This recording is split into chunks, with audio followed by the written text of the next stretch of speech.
शैक्षणिक सहलीस निघालेली खाजगी बस उलटली, 39 विद्यार्थी बालम-बाल बचावले।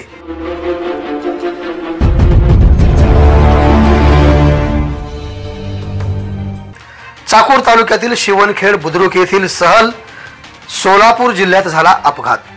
या संदर्भात मिळालेली माहिती अशी की शैक्षणिक सहलीसाठी कोल्हापूरला जाणाऱ्या चाकूर तालुक्यातील शिवणखेड बुद्रुक येथील विद्यार्थ्यांची खाजगी बस उलटल्याची घटना गुरुवारी पहाटे 3:30 वाजेच्या सुमारास मंगळवेढा नजीक घडली आहे। सुदैवाने 39 विद्यार्थ्यांसह 7 कर्मचारी बालम-बाल बचावल्याचे वृत्त हाती लागले आहे। अपघातातील जखमींवर लातूरच्या विलासराव देशमुख वैद्यकीय शासकीय महाविद्यालय रुग्णालयात उपचार करण्यात आले। चाकूर तालुक्यातील शिवणखेड बुद्रुक येथील श्री गणेश विद्यालयातील विद्यार्थ्यांची शैक्षणिक सहल कोल्हापूर पन्हाळगड राजवाडा येथे आयोजित करण्यात आली होती।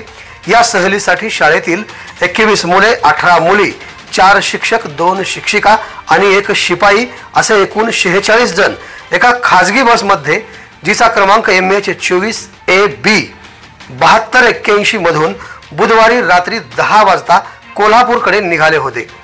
हे खाजगी बस गुरुवारी पहाटेच्या सुमारास मंगळवेढा नजीक पोहोचली असता चालकाचा अचानक बसवरील ताबा सुटला आणि बस रस्त्याच्या कडेला जाऊन एका बाजूला उलटली।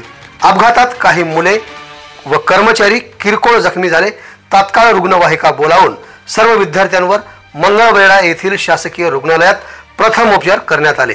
त्यानंतर दुसऱ्या बसमधून सर्व विद्यार्थ्यांना लातूर येथील विलासराव देशमुख शासकीय वैद्यकीय महाविद्यालय व रुग्णालयात उपचारासाठी दाखल करण्यात आले।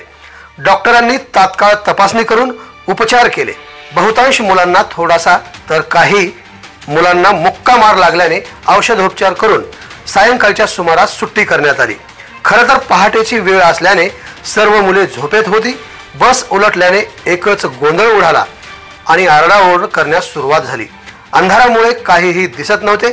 चाचपडत काही मुले व शिक्षक बसमधून बाहेर पडले आणि बसमध्ये अडकलेल्या मुलांना सुखरूप बाहेर काढले। यावेळी बस चालक हे सुद्धा अडकून पडला होता, त्यालाही शिक्षकांनी बाहेर काढले।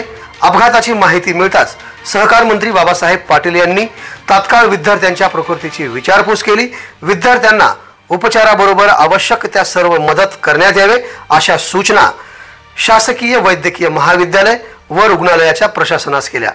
अपघातातील 15 ते 20 मुलांना थोडाफार मार लागल्याने त्यांच्यावर उपचार करण्यात आले। तसेच काही विद्यार्थ्यांचे एक्सरे काढण्यात आले आहेत। सर्व मुलांची प्रकृती चांगली आहे, त्यामुळे त्यांची रुग्णालयातून सुट्टी करण्यात आली असे वैद्यकीय अधीक्षक डॉक्टर सचिन जाधव यांनी माध्यमांशी बोलताना सांगितलंय। रॉयल कारभार मेन्स वेअर लवकरच येत आहे आपल्या सेवेत। भव्य शुभारंभ सोहळा 2 जानेवारी 2025 रोजी माली पाटील कॉम्प्लेक्स, गुंजेगाव रोड, राणी सावरगाव। आवाज बहुजनांचा।